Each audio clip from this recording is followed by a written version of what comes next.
Welcome to news అడ్డా. కవిత పార్టీకి చిక్కులు ఏం జరిగింది? బీఆర్ఎస్ నుంచి బయటకు వచ్చి సొంత పార్టీ పెట్టుకునేందుకు రెడీ అయిన మాజీ సీఎం కేసీఆర్ కుమార్తె కవిత తన పార్టీ పేరును తెలంగాణ ప్రజా జాగృతిగా నిర్ణయించుకున్నట్టు తెలిసింది. ఈ ఏడాది ప్రారంభంలోనే ఆమె పార్టీ పేరును నిర్ణయించారని, ఈ మేరకు ఆమె కేంద్ర ఎన్నికల సంఘానికి కూడా దరఖాస్తు చేసుకున్నట్టు సమాచారం. అయితే ప్రస్తుతం ఉన్న 5 రాష్ట్రాల అసెంబ్లీ ఎన్నికల నేపథ్యంలో కేంద్ర ఎన్నికల సంఘం దీనిని పెండింగ్లో పెట్టిందని తెలిసింది. తెలంగాణ జాగృతి సంస్థ తరపున కవిత అనేక కార్యక్రమాలు నిర్వహించారు.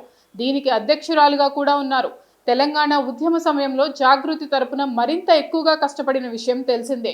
ప్రజల్లో మమేకమైన ఈ సంస్థ పేరునే ఆమె ఖరారు చేసుకోవడం ద్వారా మరింత పుంజుకునేందుకు అవకాశం ఉంటుందని భావిస్తున్నారు. కాగా తండ్రితో విభేదించి పార్టీ నుంచి బయటకు వచ్చిన కవిత సొంత అజెండాతో పార్టీని ఏర్పాటు చేసుకుంటామన్నారు. ఈ ఏడాది దసరా నాటికి పార్టీని ప్రకటిస్తామన్నారు. మరోవైపు కవిత పార్టీపై న్యాయ వివాదాలు ముసురుకున్నాయి. కేంద్ర ఎన్నికల సంఘం ఆమె సమర్పించిన దరఖాస్తులో కొన్ని లోపాలను గుర్తించి వాటిని సరిచేయాలని సూచించారు. అయితే తాను సరిగానే దరఖాస్తు చేశానని కవిత చెప్తున్నారు. ప్రజా ప్రాతినిధ్య చట్టం కింద రాజకీయ పార్టీ నమోదు కోసం చేసిన తన దరఖాస్తును కేంద్ర ఎన్నికల సంఘం త్వరగా పరిశీలించేలా చూడాలని కోరుతూ ఆమె ఢిల్లీ హైకోర్టులో వ్యాజ్యం వేశారు. అయితే ఇది ఉద్దేశపూర్వంగా చేస్తున్న ఆరోపణేనని, అన్ని పార్టీలు సమర్పించిన దరఖాస్తు మాదిరిగానే తాను కూడా దరఖాస్తు పెట్టుకున్నట్టు కవిత చెప్తున్నారు. ఈ నేపథ్యంలో కోర్టు జోక్యాన్ని కోరారు.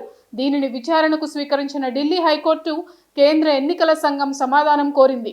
దీనిపై ఎన్నికల సంఘం ఇచ్చే సమాధానం, కవిత చేసే ఆర్గ్యుమెంట్ల ఆధారంగా గుర్తింపుతో పాటు పార్టీ పేరును కూడా నిర్ధారించనున్నారు.